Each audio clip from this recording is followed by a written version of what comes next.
ক্রমাগত অব্যাহতভাবে একটা জাতিসত্তাকে নিঃশেষ করার জন্য এই খুন, এই নৃশংসতা চালিয়ে যাওয়া হবে। এটা গ্রহণযোগ্য হতে পারে না। যারা এটা সহ্য করে তারাও মানবতা বিরোধী কাজ করছে।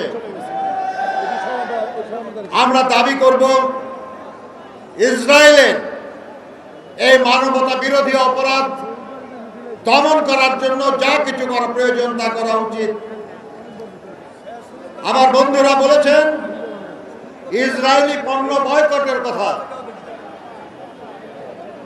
আমি এটা সমর্থন করে বলছি, বয়কট মানে কি? বয়কট হলো আমি সেটা ব্যবহার করব না, এমনকি কেউ যদি আমাকে উপহার হিসেবেও দেয় আমি সেটা গ্রহণ করব না। কিন্তু আমরা দেখেছি আমাদের দেশেও কিছু কিছু জায়গায় ইসরায়েলি প্রতিষ্ঠান বলে কিছু কিছু জায়গা আক্রমণ করা হচ্ছে, সেখান থেকে কিছু জিনিস লুটপাট করা হচ্ছে। আমরা যেটা বর্জন করতে চাই সেটা কেড়ে নেওয়ার চেষ্টাও কিন্তু অপরাধ।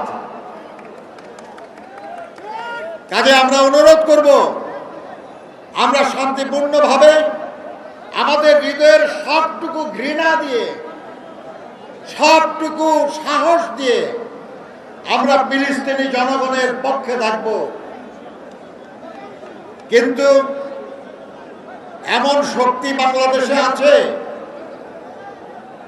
যারা আমাদের মতের সঙ্গে একমত না, তারাই আন্দোলনটাকে দুর্বল করার জন্য আমাদের এই আন্দোলনে বিশৃঙ্খলা সৃষ্টির চেষ্টা করবে, টাকা পয়সা খরচ করেও চেষ্টা করবে, এখানে অনুপ্রবেশকারী ঢুকিয়ে চেষ্টা করবে।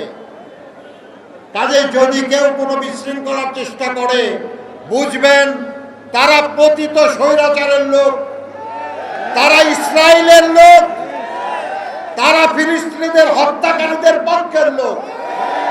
তাদেরকে প্রতিহত করবেন আপনারা, মারপিট না, থানায় পুলিশের কাছে তুলে দেবেন।